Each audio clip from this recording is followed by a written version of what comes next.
Elon Musk seems willing to try his hand at almost anything these days. From automobile mogul to space explorer, cryptocurrency provocateur and neuroscience pioneer, the protean billionaire has his fingers in a frankly ludicrous number of pies. So is he now about to add Texas petroleum baron to his resume? According to some underground rumblings, Musk is feverishly buying up mineral rights in the oil-rich state, and a couple of offshore oil platforms for good measure.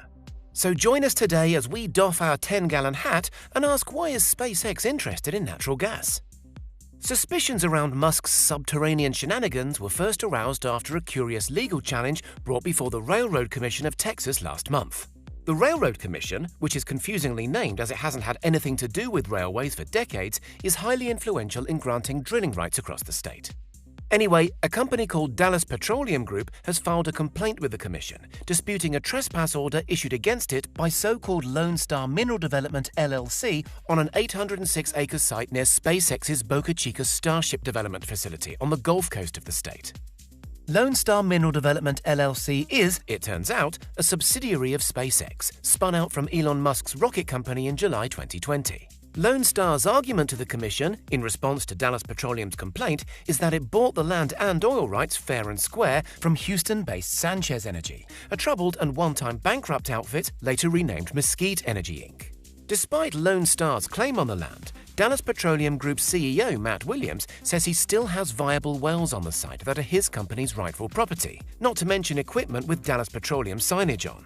Lone Star, remember that's Elon Musk's dog in the fight, nonetheless issued Dallas Petroleum with a trespass warning and expect them to be gone as soon as possible.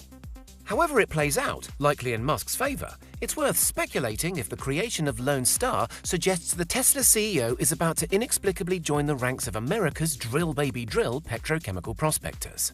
Well, it's possible. Certainly Starship's Raptor engines are powered in part by methane, which is a gas that commission filings claim is up for grabs on the site. However, the methane Lone Star could in theory extract out of the hot Texan soil isn't anywhere near the purity required to run a rocket engine safely or efficiently. Furthermore, the high-purity methane which is essential for powering SpaceX rockets is relatively cheap and easy to acquire without going to the hassle and risk of drilling and refining it. So what is Elon Musk doing? It's been suggested that SpaceX, in the guise of Lone Star, does not in fact intend to drill for natural gas on this site at all. But a quirk in Texas law dictates that surface landlords are forbidden from banning other companies' mineral claims on whatever's underground, meaning anybody can basically apply to drill wherever they like.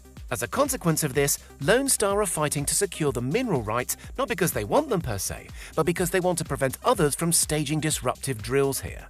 And this matters because the land could very well be a key SpaceX launch facility in the coming years.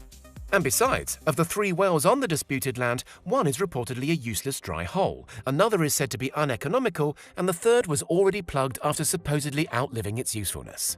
So why go to the trouble of creating Lone Star as a separate entity? One theory is that Elon Musk created Lone Star as a front so as to obscure his real intentions. This is a well-established business strategy sometimes employed by large supermarket chains when they're buying land.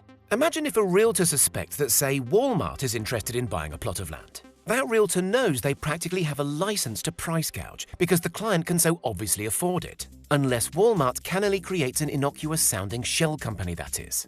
Similarly, if Musk, the world's richest man give or take, is foolhardy enough to approach a land deal under his own name, he pretty much deserves to get ripped off.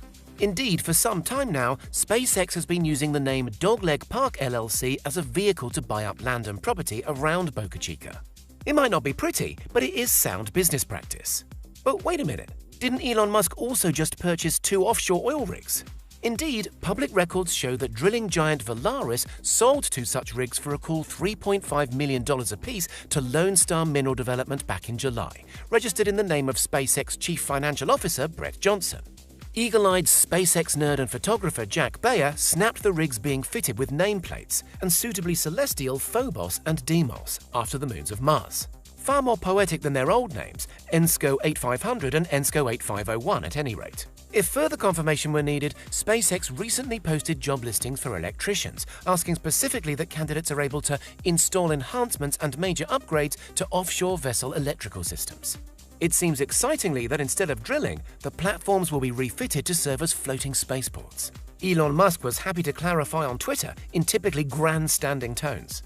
SpaceX is building floating, super heavy-class spaceports for Mars, Moon, and hypersonic travel around Earth, he tweeted. So there you have it. SpaceX isn't looking to join the petrochemical industry anytime soon. They just want to keep interlopers off their land. And apparently it's easier to buy and repurpose a seaworthy platform than it is to build one from scratch. It's worth pointing out that Musk recently offered a staggering $100 million prize to anybody able to develop and scale an effective carbon capture technology, which is to say he'd very much like to stop burning petrochemicals, hence his electric car company. Just don't dwell too much on his massive exploding rocket company. Look, it's complicated. What do you think? Is using phony company names to gain territorial advantage fair business practice? If Elon Musk did decide to drill, will the ends justify the means? Let us know in the comments, and don't forget to hit subscribe for more refined tech content.